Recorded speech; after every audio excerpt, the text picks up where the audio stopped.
All right, so hello and welcome to session 4 for Shuluk Tonight. So before we get started, just a couple things. So we do have the Discord available. The link is available in the slides.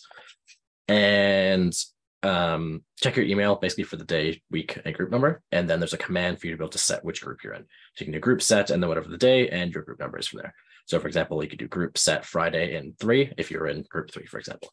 So just make sure you go through and do that, and that'll give you kind of a private chat basically with your mentors where you can ask them questions as well if you want to.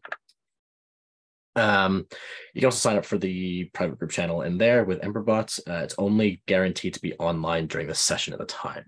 So essentially, this is like another sort of private chat with your mentor as well that you can go through. So check that the bot's running before you run the command, essentially. Okay, this is a little bit different. I haven't had a chance to upgrade this part of the slides, but we're going to cover the basics of JavaScript again. We're just going to go over those one more time, and then we're going to start going through and starting to use JavaScript for something useful. So we'll start doing some cool stuff today. One thing about today, there was a bit of a change to one of the exercises to make it a little bit simpler. So if you get the chance to go through and re-download this zip file, the only thing you have to replace is the files for day 4. So just drag the files for day 4 across and replace them in your directory so that you have the newest files, just because there is going to be one exercise that's going to change. So, and with that, I'm just going to go ahead and pop open Top Hat. Just give me 1 second here. And just try to get it to work on here. There we go. All right.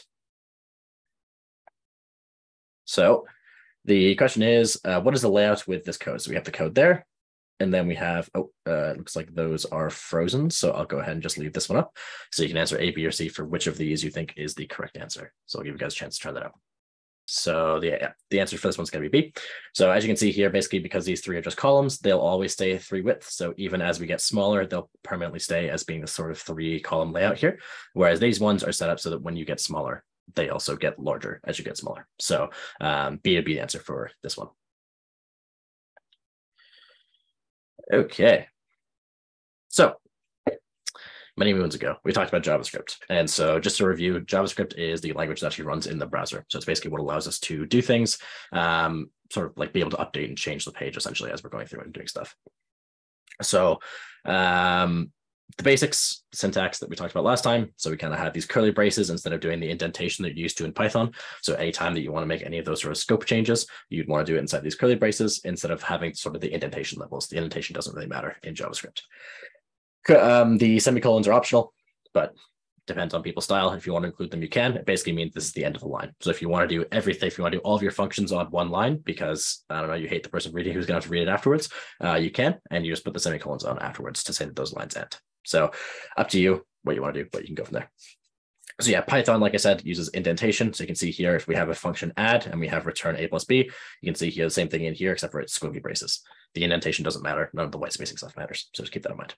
And there's a comparison between all the other stuff. So we can see we have regular old conditionals here, same sort of thing, except for we have to put the brackets around.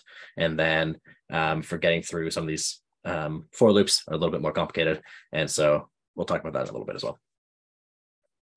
Basic data types, similar to Python. You got strings, you got integers and floats, you got arrays, and then you got JSON, which is something that may not be familiar with. It's similar to a dictionary if you use those in Python. Basically what it means is that if I were to say JSON, and then the same way that I'd access an array where I would do, 0, 1, 2, whatever, we can instead put whatever the string is on the left-hand side of each of these colons. So if I put JSON and then in square brackets rather, I put name, I would get Kieran back. And if I put JSON and then in square brackets, and then I put age, I would get 23 back. So it's basically a way of doing kind of like fake indexes or like setting your own index essentially for an array as you're going through. And you can also convert strings to integers. Strings to integers and to floats as well if you want to from there. There's a couple different types of loops like we talked about last time.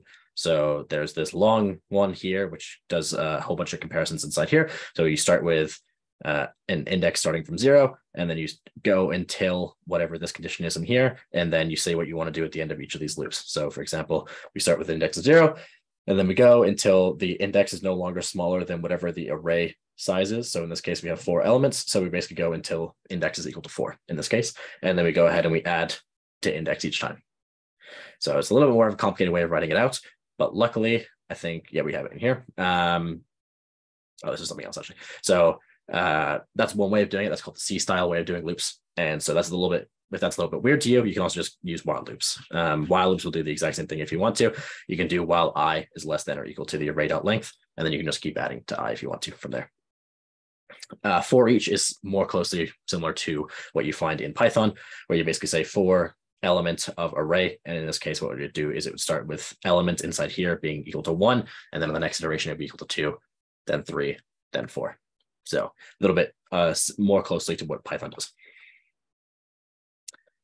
So yeah, for example, in Python, this would be basically kind of the same thing that you have. So this is like the longer version of the for loop in here, but you can also do something like this, where essentially what you say is you assign it to item, and then you can do something for each of those items if you want to as well. It's another option. So there's lots of different ways of doing this in JavaScript, honestly, way too many different ways. And so one of the easiest ways to do this is just go through and let Visual Studio Code generate the stuff for you. If you have any questions, you can also ask your mentors, which is a very good idea because JavaScript is confusing for people at the best of times. So just make sure that if you do have any questions, you can ask them and they'll be able to help you out. Last but not least, conditionals. So if statements inside brackets, and then we have squigglies to say what you want to do whenever you get those if statements. If you want to do else and else if and all that sort of stuff, you just put it after the set of squigglies. So you do squiggly braces like this, and then you put else, and then if you want else if, you do else if instead of elif in Python. The other thing I talked about last time was comparisons for what's called truthiness. So if you do 2 equal signs, which you're used to in Python, you will get true in the case where x is an integer and the value you're comparing to is an integer, but you'll also get it if for some reason you can convert that value to whatever the thing is that you're trying to look at. So if you can convert the string into an integer and then check if it's true, you'll get true. If you don't want that to work, you can do what's called a strict comparison, which checks the type and the value. And that's with 3 equal signs because JavaScript likes to be difficult. But this can be helpful for some things, but it can also be a problem sometimes. So just keep that in mind. And then functions, yeah, they basically look the same, similar to Python, except for just use the word function instead of def. So that all that stuff was basically review. And then this is what we touched on at the very end of the last session. And so we'll start getting into this now. And this is basically the actual reason why people care about JavaScript. The language itself is what it is, but the big thing here is the document object and the window object. And this is essentially the main reason why JavaScript is still used today. And it's because in the browser, you can access the browser itself and be able to work with the browser itself. And so the document object is basically what lets you work with the elements that are on a page. So you can add, remove, update any elements you want. And the window object is sort of the actual browser itself. So that's sort of the URL, all the stuff that you see here. So a rough approximation is that all the stuff at the top of your browser is going to be what's considered the window. And then everything inside of this kind of main content area here is going to be considered the document. It's a very rough hand thing. It's not always true, but just keep that in mind. And so with that, you can operate on the window object itself. There are a ton of things that happen in the window object. So if I go ahead and pop up Visual Ignite, for example, and we come in here and I go ahead and clear out my console, then on the bottom left-hand side here, if I go ahead and I type in, a little bit too big. If I go ahead and I type in window, we have a ton of stuff that's inside here. If I go ahead and hit enter, I can see that this is the object itself, and it's got way too much stuff in it. One thing that is useful with window is you want to know where you're at. You can go window.location, and that'll give you information about what page you're on and all that sort of stuff. But even this itself feels like it's got way too much stuff in it. So then from here, you can go ahead, you can get something like window.location.href, which is going to be your URL. And so essentially, if we wanted to change the URL on a page dynamically, we'd have some JavaScript function that runs. And when some logic is executed, we would change this href value, and that will change the current tab that you're in. So if I were to, for example, say window.href is equal to https:// in this case, go ahead and hit enter. It'll take me to my site instead.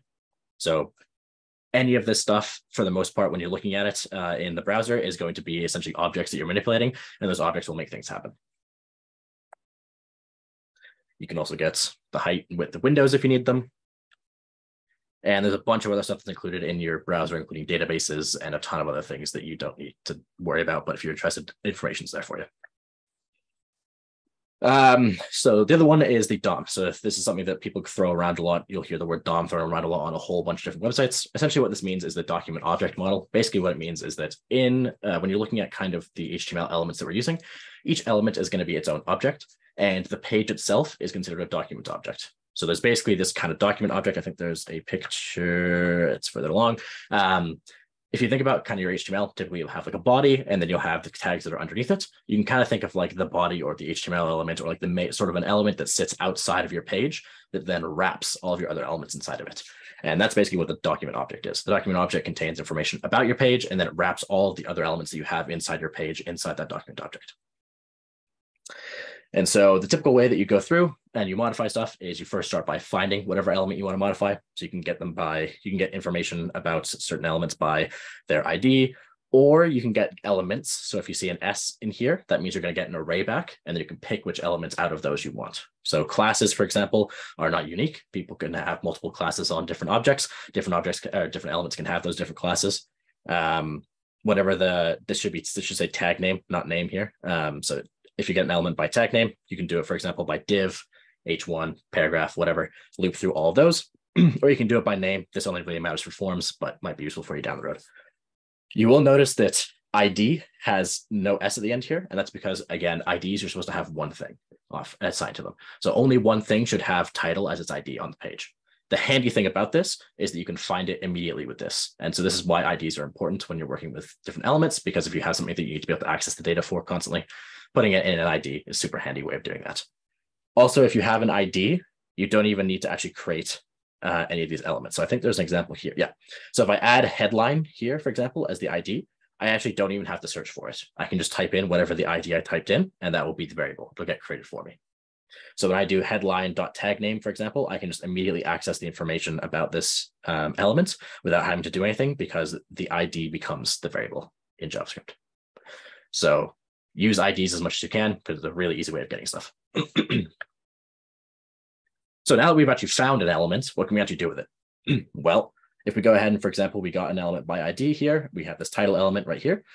We can get the tag name. That'll tell us kind of what information, like what type of tag that we're actually dealing with. This is the only attribute you cannot change. If you try and change this, JavaScript will ignore you because it doesn't care. You can't change this on an element that already exists, but everything else you kind of can. So inner text will give you a text representation. So you can see here we get hello world, but you can see what it's done here is it's actually stripped all of the tags out of everything inside there. So if you want something that just gives you all of the information that's inside of an element, you can do that. But if you want to keep the actual HTML so you can tell what is going on, you want to do .inner HTML, not .inner text. Changing .inner HTML will give you a response back to like make it look like whatever you're trying to do. So inner text is only useful for reading data. Inner HTML is useful for reading and writing data.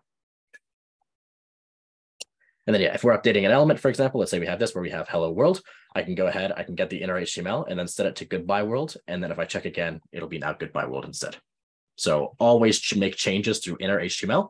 And if you just want to read the text, you can do it with inner text.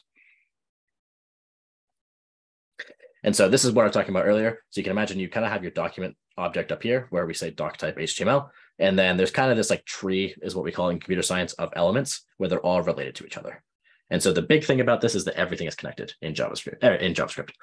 So this is why CSS works the way that it does, is because, for example, whenever we add any styles to the div, the reason why it cascades down is because of this. So you can see div has the h1 and the paragraph tag inside of it.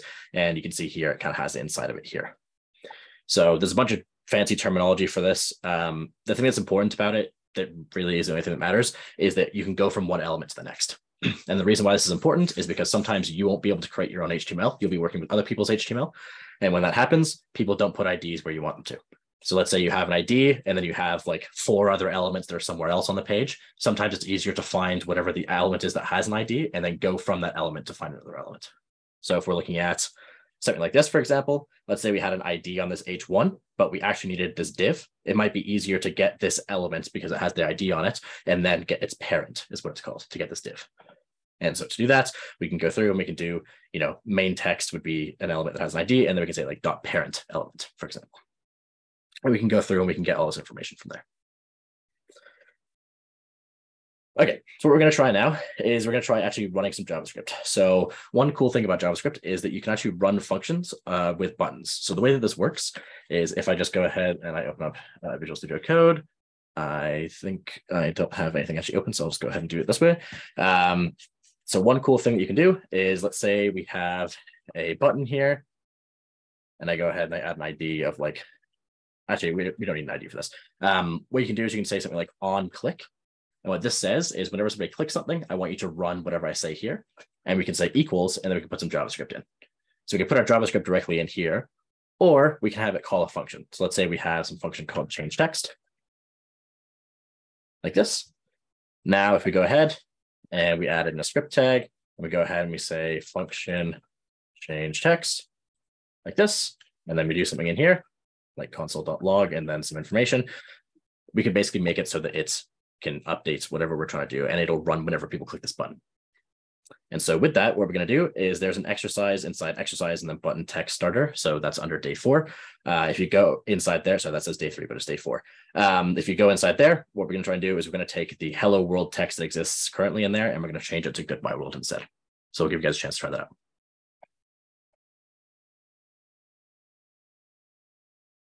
All right. So, I apologize in advance. Anybody can hear my dog in the background. It's actually my sister's dog. I think he's fighting off his demons, I guess. I'm not sure what's going on there. I actually screwed up. It's in day 3. Sorry, I forgot these exercises I forgot to transfer them to day 4. So these exercises are in day 3 when you're taking a look at it. So I apologize for that. I'll go through this example. Hopefully I didn't create too many issues, but I'll go through this example just to help cover that. So this is what we kind of start with. And this is what the page actually looks like. So when we're looking at this, we can see here we have H2. We have we have some text that has an ID on it. And what we can do with this is once we have this text here, we can see here we've actually located it. We actually don't need this line because technically speaking, like I said, if you have an ID, you can just get rid of that and just that works. So you can just use that if you want to. But to be safe, we'll leave that in there. And now what we're going to do is with that text, we can just go ahead and we can do text.inner HTML. And even though it's just going to be plain text, I still do inner HTML because otherwise you can run into issues. And we can go ahead and we can say goodbye world. Goodbye world. Now if we go ahead and come back here and we refresh, go ahead and hit the button. Oh, whoops. One last thing we have to do is on the button here, we have to make sure that we call the function that we want. So we say on click, and then we say equals to, and in this case, the function we're going to call is this update text function, like that. Now when we refresh, we go ahead and we hit the button, we get the change that we want. And so most of the changes that we want to do is something like this, where we have a user interaction, and then we can have it happen like that. There are other options for these on effects is what they're called. So there's on click, there's also on hover, I think it's called on hover. Yeah, and then there's some other ones you can look at as well. So there's tons of options that we have for making things happen whenever we have a user interact with our page. Okay, so this is mostly just reference. You don't have to memorize these or anything, but if you do ever find that you want to change around attributes, you want to mess around with some elements and the way that they work, you can go ahead and there's a bunch of different options you have here. Like it'll tell you true or false if you use has attribute to check if something exists on there or not. You can add attributes, you can get attributes, everything like that you can do basically as you want. You can also change CSS if you want to. So if you want to change the CSS of an element, this is where it gets kind of complicated. There's what's called a style declaration object. Basically, it's a fancy name for they want to make this more complicated. If you want to change CSS, what you have to do is you have to first access .style, and then from .style, you have to do an attribute on that for what you want to change. So for example, if I'm looking at this element here, where we have the color set to white, if we were to get the .style.color, we'd get white. So if we want to change that, we'd have to change the .style.color. So basically just one extra dot in between with style in between. So just keep that in mind when you're doing this. You can create stuff. I wouldn't, but you can. Your choice. All the consequences that come with that are yours as well. There's also options for other cool stuff you can do, like full screen. There's a bunch of other stuff that you can do in JavaScript. So I'll leave that up to you. It is a whole language, so there's lots of interesting things out there, and you can take a look at a lot of those. There'll be references later on to some channels that have really good videos about a ton of cool stuff that you can do. So if you are interested, you can take a look at that. But what we're going to do today is we're going to go ahead and actually build a website. So we're going to focus on a site called Coders, and to give you an idea kind of what this is going to look like at the end, we're just going to go ahead and take a look at what the example kind of looks like here. It helps if you spell it correctly. There we go. So it's going to look something like this, where we have a blog. And on that blog, we have a bunch of stuff that we're going to be able to filter by language. And then from that, we're going to be able to like read an article. And then if we want to create a new page, we're going to be able to enter some information and spin up a new page from here as well. So it'll be really cool. And then we're going to go through and learn how to do this sort of stuff with JavaScript. So the first thing to keep in mind is JavaScript packages. So with Pygame from the last sessions that you guys probably did with the advanced stuff, you probably remember Pygame, so that would be an example of a package. So there's tons of different ways to do packages in JavaScript. The most easy is plain old JS files. You add in a JS file, you basically just chuck in a link tag and you're good to go. The other option is, so what we've done here is I've created a thing called the filtering system, which should be in, I forget if it's in day 3 or if it's in day 4. Let me quickly check which one before I tell you guys which one to go to.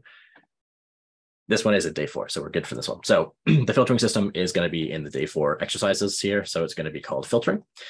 And there's going to be a bunch of documentation available in here for you to get acquainted with the system. So there's a README right here. There's also in the documentation, there's a README right here that you can take a look at that gives you information. And essentially what it does is whenever you click on a certain language, it'll go through and it'll filter to only show the posts that have that specific language there for you. So what we're going to do is we're going to import it. So in the exercises folder that we're taking a look at here, which is inside filtering, there'll be a starter code here. And to import it, we're going to go ahead and we're going to add in a script. And then we're going to say source, which is a new attribute. And then we're going to tell it where to look. This will basically tell it, instead of using a script tag, to go and look for this file.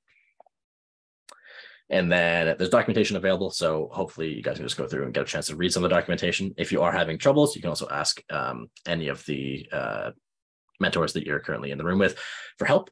The only reason that we're doing this is going to be the only one that we're going to do this documentation thing with, just because learning to read documentation is a skill. And so just going to give you a shot for that. Down the road, we'll give you the actual documentation that you need to get stuff sorted out. But just for this one, I want to give you guys a chance to try and read the documentation yourself, to try and figure it out. So with that, whenever you're picking other people's projects, because most of web development is just picking projects, to be entirely honest with you, make sure you pick one that has documentation. This is a big thing. Typically, people who don't have documentation on their project, oftentimes it's because it's just not going to be a good project to look at. A lot of people write a lot of throwaway code, so be careful and be wary of any projects that don't have documentation. And then when you're looking at stuff, make sure to pick a task and implement that task with whatever you're using. Don't try and fit and try and do something really janky to get something to work with, something you know how to use. Oftentimes you'll find that you'll create a lot of problems for yourself trying to do that. So try and use just whatever you try to do for that thing that it's supposed to do, and try not to go too crazy with it.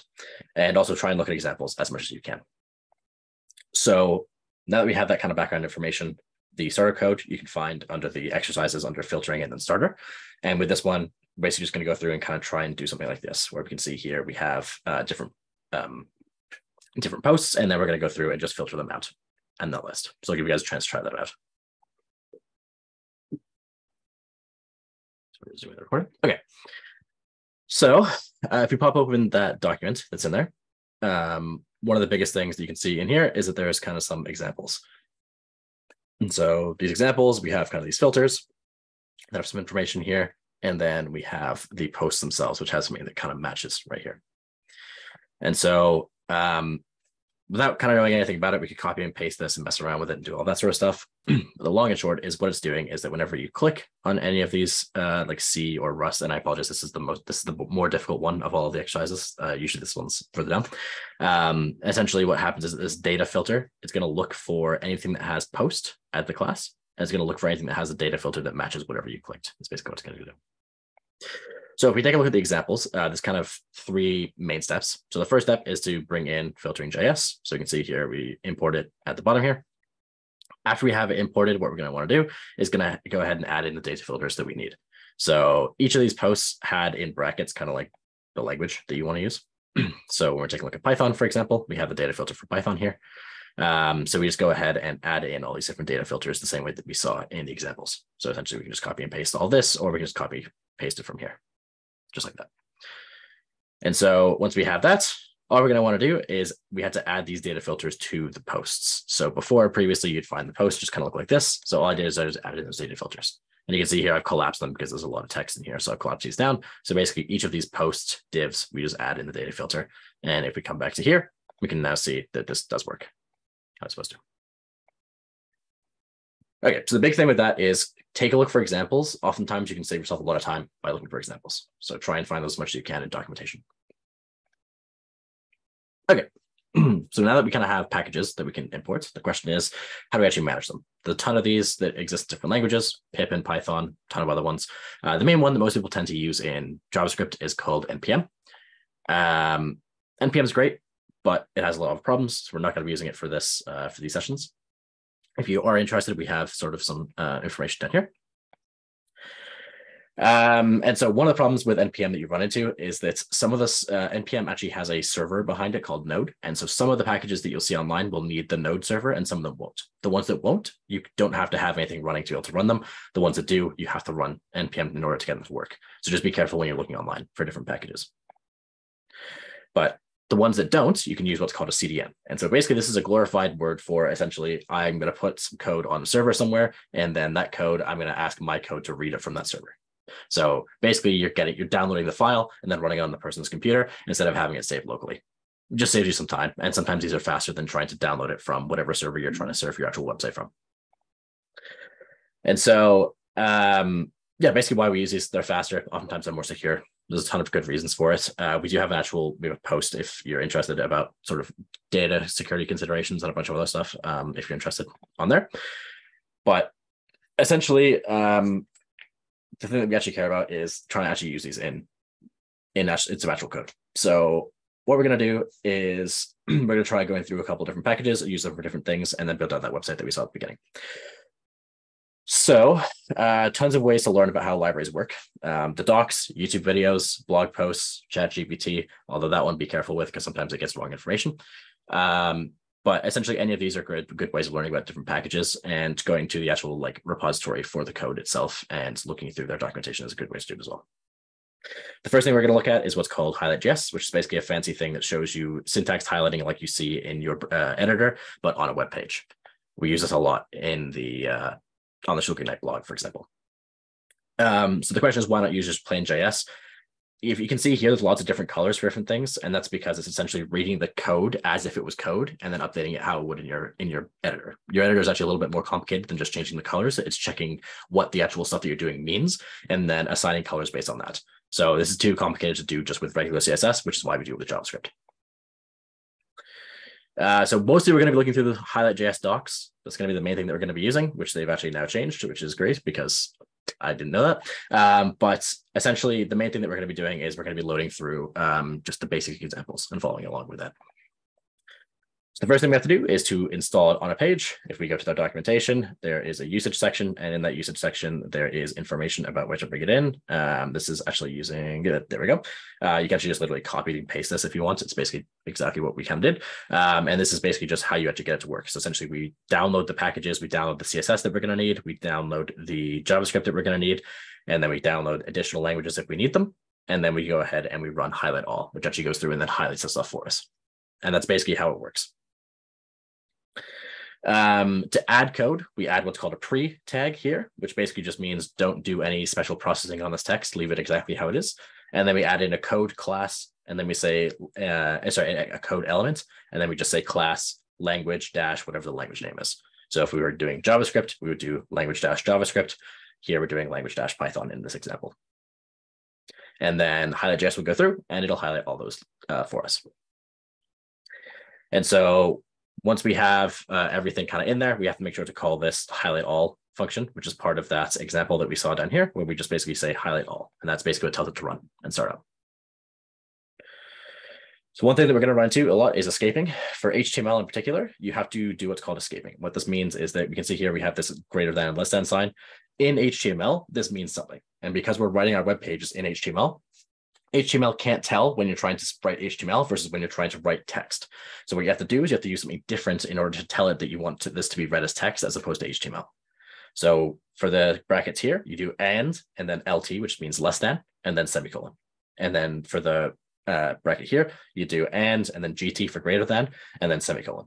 So hello world like this would become and LTP this stuff, right? It looks ugly, but if you don't do this, what happens is that it tries to put a paragraph inside your code instead of trying to actually read it as if it was text. So just be careful when you're trying to do that. So we have a starter exercise for you. So we'll give you guys a chance to try it out and try and get everything all set up. So you can go to the highlight.js website, which I'll check in the chat right now. And then you can take a look at that example and give it a whirl. So let me just go everyone in the meeting, shoot that in there. There you go. And we'll give you guys a chance to give that a whirl. Okay, so taking a look at this exercise, essentially what we do, we grab the CSS that they wanted us to grab in the example. we go ahead and we put in, we have our code here where we basically have the class that we have to add in there, which is the language HTML. And then we just follow everything else that they have in the documentation as well. So we have the highlight min.js, and then we just have the highlight all. So basically just following those 3 steps, we have a page that runs and works exactly like this. So you can change themes. One of the common patterns you'll find with a lot of libraries is that the way that you change a theme is you just import another CSS file. So if you want to change the theme of like this thing down here, you essentially go and you find another theme on their main section. So if you go ahead and take a look, they have it on here. Oh, it does not look, okay, looks like they've moved it, but essentially if you go onto CDN.js here, it should be on here. Let's see if we remove this. No, we're good. Okay. You can see here that if we go and we look for some of the CSS, there's basically a bunch of CSS files further down here somewhere. There we go. So essentially if we copied this CSS file and we import it after whatever the default options were, usually that'll change the theme for most packages that you're taking a look at. So essentially right up here where we import in our style sheet, where it says default, we can just add in another one and we're good to go. Language support is basically the same place, except for you just import a JavaScript file instead of a CSS file. Most places when you have plugins, anything like that, will typically just be another file that you import. Same thing with the themes. They're just another file that you go and grab. And usually what happens is that the plugin is set up, or the most good JavaScript libraries will be set up so that whenever you import something different, it'll just override what the previous stuff is and you're good to go. So we are going to skip this exercise because it's basically just, like I said, we're going to be just going through and you're just copying and pasting a URL, putting it in there, and then you're good to go. That's really how you install a new language for this. So this is kind of the more interesting stuff that you can do with JavaScript is being able to actually deal with user input and being able to actually take something from a user. So we've seen now with JavaScript, we can kind of update a page, but it's kind of boring if it's just a plain static page all the time. So the other thing with JavaScript is that we can make things actually dynamic and have them work and do something. So there's a ton of different ways of taking user input. So this might be useful for like a comment system for a blog, or if you have a contact form for a company, or something like, you know, a platform like social media platform like Reddit or anything like that, right? People being able to actually interact with your website and submit stuff is kind of important. And so how do we actually do it? The quick and dirty way is with HTML forms, which I've left information in the speaker's notes about how to do this. There's basically just a form element that you can use, and you can tell it what you want it to do whenever the people hit send on the form, right? This is the really easy way of doing it. This works for most stuff, but like we have some examples down here where you have, especially like contact forms, you'll typically find this where you have like, you can offer, like you can pick a subject and stuff like that. All that stuff is great, but there are some downsides. It's all plain text. So there's no like fancy formatting. They can be kind of quirky with how they process some data, and they're not good for longer content. Nobody wants to write an essay inside of a message box unless you're really, really keen on complaining about something. Then you'll find that people will write paragraphs and paragraphs and paragraphs of stuff inside the tiniest box you've ever seen in your life. So yeah, so how do we actually make something that looks good for us to be able to edit with and for our users to be able to edit with? This is where you get what's called WYSIWYGs, or what you see is what you get editors. There's a whole bunch of different ways these work. The one that you're seeing down here is what's called Quill. This is a more traditional WYSIWYG where basically you kind of, it looks like almost like Microsoft Word, where you can go through and you can kind of like, you can kind of highlight stuff. You can change sort of like the sizing of things. So if I go ahead and add in some text at the top here, then you'll see when I highlight it, I can change it to make it bigger, smaller, all that sort of stuff. And then it shows up in the page. There's a bunch of different types: single pane, block-based, form, documents. There's more than that even. So single pane is kind of the classic WYSIWYG that you're used to seeing, where you have like all this stuff here. And then forms is just, well, it's a form. Usually what you find is that forms, if you have something like a text area at the bottom, this will be a WYSIWYG itself. So it might be something like this, and then that'll be at the bottom of a regular form as well. Document-based is kind of another one that's pretty simple, straightforward. Same sort of idea, except the only difference is there's also like metadata around whatever you're doing. So there's like the title of the documents and all that sort of stuff, right? And then block-based, which is my favorite personally, which is basically everything is its own block. So everything its own chunk, and then you go through and you add stuff in. This is really popular for editing websites, especially. So what we're going to do today is we're going to use what's called the medium editor, which is basically a toolbar style editor. So it's essentially just an editor where you start typing stuff in, you highlight whatever you want to change, and then you pick whatever you want to change with it. Super easy, super simple to use. And so we have to import the necessary CSS and JS. So there's the documentation that's available here on their website. And essentially there is a CSS and a JS file that we can grab. They actually have the links right here. So we can literally just copy that, paste that into our page. And then basically we have all that stuff good to go. And then from there to actually use it, there's literally a link right here that we can copy as well. So you start using it. And the way this works is once you've imported in those two files, we're essentially just going to go through, and we can see here we have a div, and then we have a class called editable. And then at the bottom, we have a script, and that's going to create a new editor. And we say new medium editor, and then we tell it what thing to look for. So in this case, we're saying dot editable. This is saying look for everything that has a class with this dot of editable, and then make those into editors. So basically, this is the way that we get everything set up. And then from here, we can get whatever information we want, and people can start using it as an editor, essentially. So go ahead and start up a fresh blank page. And what I'm going to do is I will send you this medium editor link in the chat. And you can go ahead and grab those two sections. So just go into, open up whatever you want, just open up a blank HTML file. And then we're going to give you a chance to basically try implementing that editor by just following, basically just copying this stuff in to your page and then copying this into your page and just see if you can get it working to where it shows up like this in your browser. Give you guys a chance to try that out.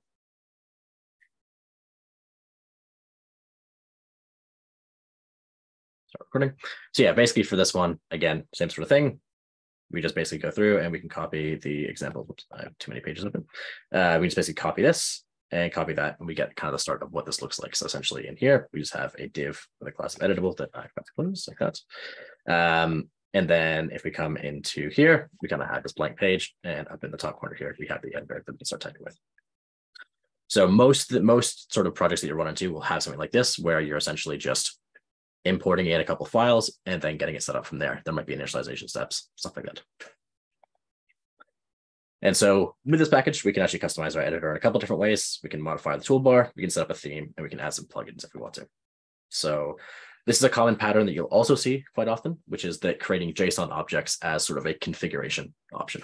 So it's a super easy way for people to implement configurations. So you'll find it happens a lot, where we can see here, we have this main editor config that we're going to use.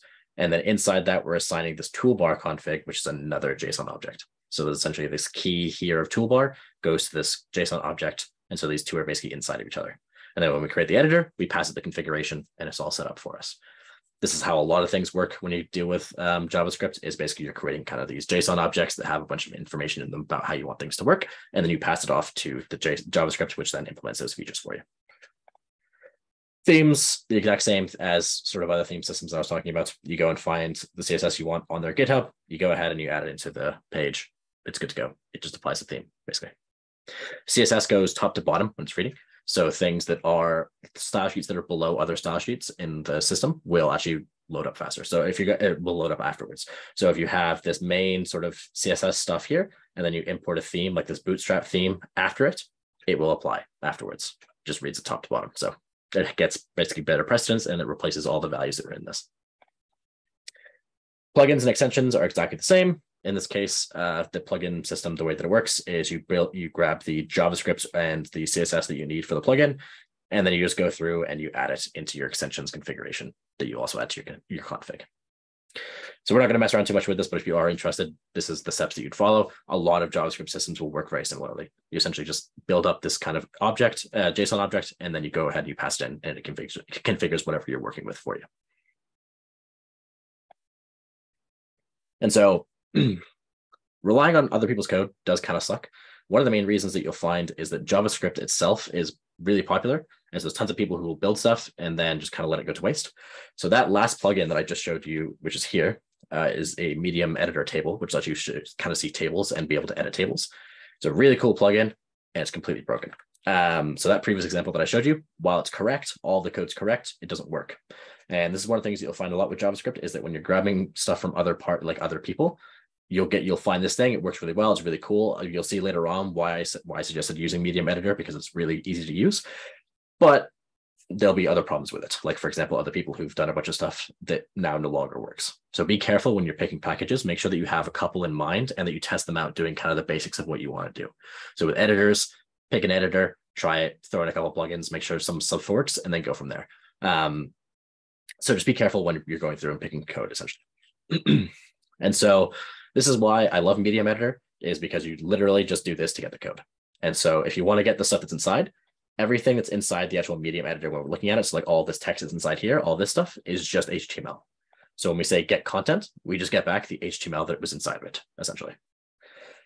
So that's all you got to do. Assign it to editor, and then you do .get content, you get the content. Super easy. So if you wanted to pass it to a function on button press, for example, we could go ahead, we set up our editor in here. We have a button where we click, and then it does this save content that we saw earlier. And we can go ahead and we can log that to the console like that. And so logging it to the console is one thing, but one thing that's really cool is that because we basically just have some HTML inside here, when we're looking at this, we can actually use a browser page made in HTML to create another page in HTML. So we can just take the HTML that comes out of here and shove it into another HTML page really easily. And so that's where saving files comes from. So it may be shocking to you. This is also another file that we're going to load from somewhere else. And then once we load it in, we're just going to use it how we normally would. There's some weird stuff with this one, just some weird names. So blob is just a special type of object. Basically, the only thing that you have to care about is this HTML variable right here. So in the starter code, you'll see there's a variable called HTML. That's the code, that's the stuff that you're going to save out. And then there'll be save as, and then this is the file name right here. So those are the only things that matter when you're looking at this. A blob is just a special way of just saying some data. So don't worry about that too much, but this is basically how this system works. And it's called file saver.js. So what we can do now is we can take the editor that we had previously, we can get the content from it, and we can set it to this HTML variable, and then we can save it to an HTML file. And then we can use that to basically create an HTML file from an HTML page, which is really cool. And so that's what we're going to do. So if you take a look, we have under exercises and then file saver and starter, there'll be the code for you to get started with. And this will basically just create whatever page you want. Doesn't actually matter what you have in the page. Just try creating a page and just using the stuff that's there to be able to create a new web page from the web page you're on. So I'll give you guys a chance to try that out.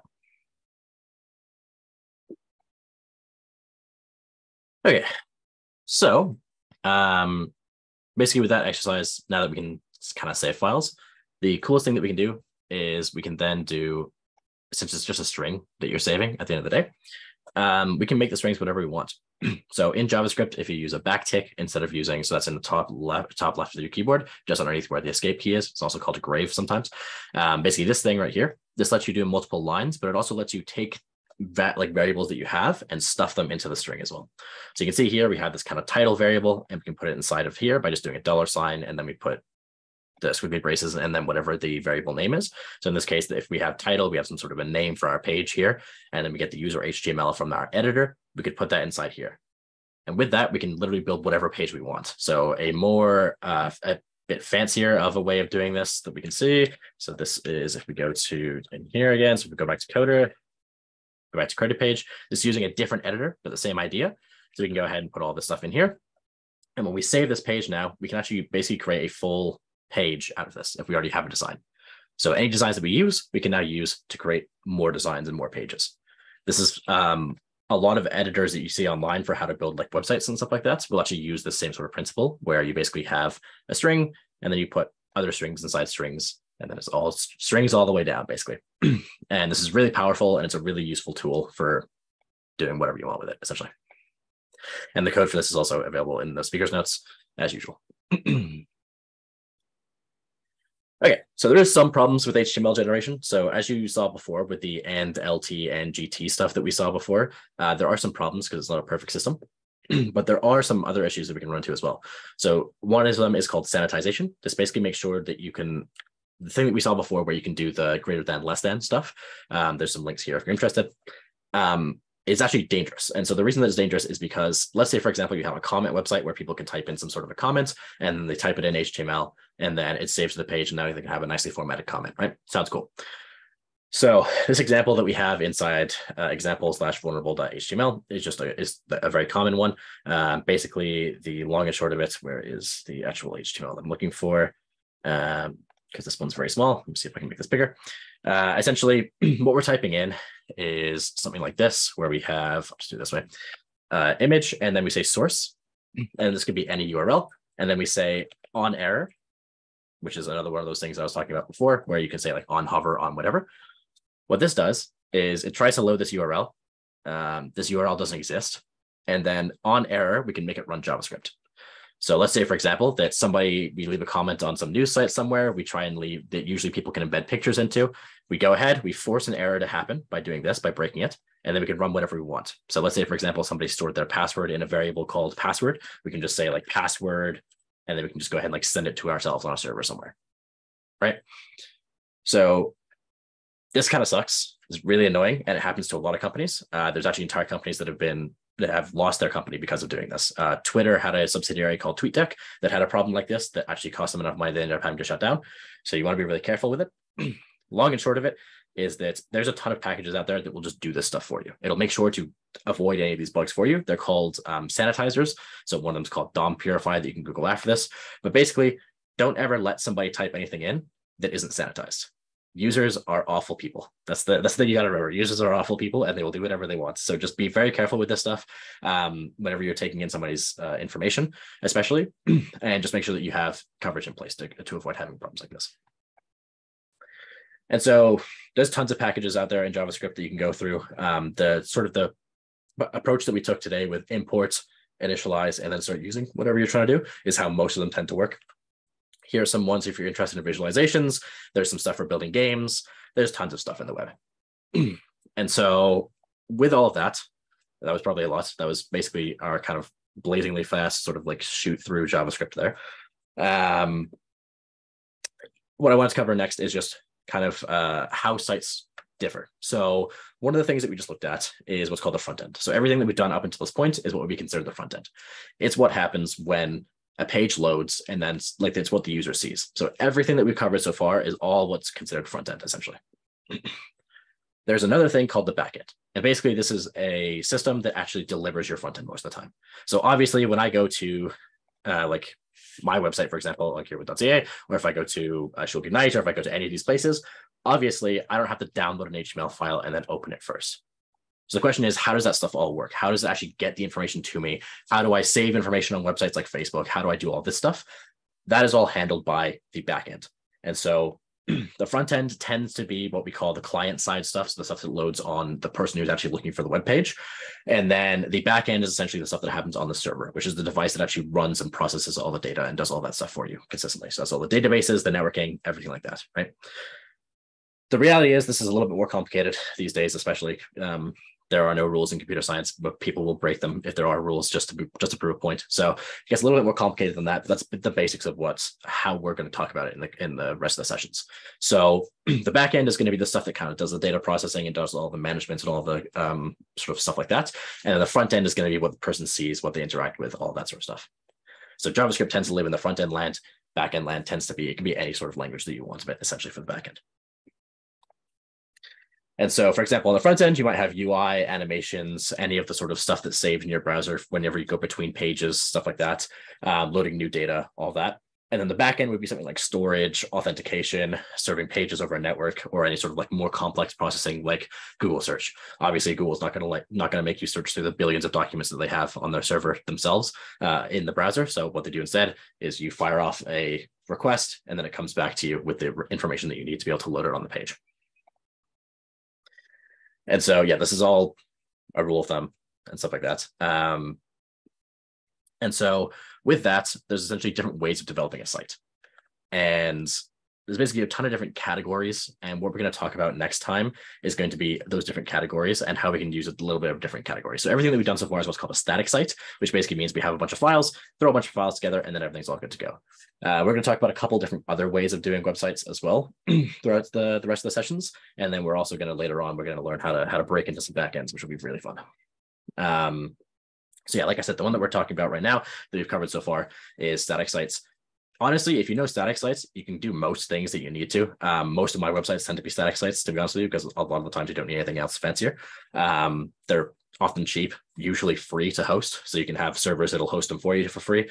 Shulk Ignite, for example, is hosted for free. It's not technically a static site. It's a little bit more complicated, but there's tons of stuff you can do with static sites, essentially. So don't think that like as you go up, you can't build a website unless you go to one of these more complicated options.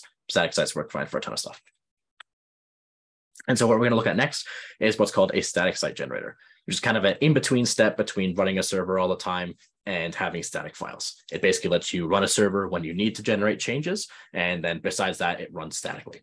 So it'll be a cool thing that we'll talk about next time, and about how templating works and how to do a whole bunch of stuff that looks really cool. There's an optional exercise you can complete called Coder, which is the website that we were talking about before. If you are interested, it uses the packages that we talked about today, and you can just go through and you can mess around with that if you're interested. Additionally, we have the end of session exercise, which we've learned about how to make things interactive. So we're going to try to use them. So the coder blog exercise 1 will basically be take the coder blog page and then just make it this layout instead, which is going to be all done in CSS, which you kind of saw there. It doesn't have to be exactly the same, but basically take it from being these little cards that stack like this to being wide horizontal cards like that. So give that a whirl. And then also from that, you add in what's called mermaid.js. The details will be on the documentation. And if you have questions, ask your mentors. Everybody has questions about JavaScript, so don't feel bad about asking questions on the Discord. That's the whole reason it's there. Level 2 will be creating a personal site. It can use any JavaScript you want. So you can use whatever packages you want. You can do whatever you want with it. You don't have to use more than one. You can just use one if you want to. But basically just go out and try and find something and just try and use JavaScript for something on the site, essentially. Let us know when you submit it as well what you did with JavaScript, just so that we know kind of what you did. And then level 3 is create a site where you can basically do what we covered earlier, which is have some sort of an editor where you can enter in animals and then have them show up like this. So basically kind of like a blog style thing with animals from there, and then have something where you can kind of enter in some information, and then it uses some sort of a WYSIWYG to be able to type in details and then create some sort of a page. You don't have to follow this design. You can do whatever design you want, but essentially go through, try and set something like that up. And so what we're going to do now is we're going to just open the breakout rooms for the last 5 minutes for you to talk with your mentors if you do have questions or anything like that for now. And then if you do have other questions afterwards, you can ask them on Discord as well, now that we have the Discord stuff all set up. So give you guys a chance to sort out all that stuff. And then afterwards, mentors don't leave after you come back. So just, yeah.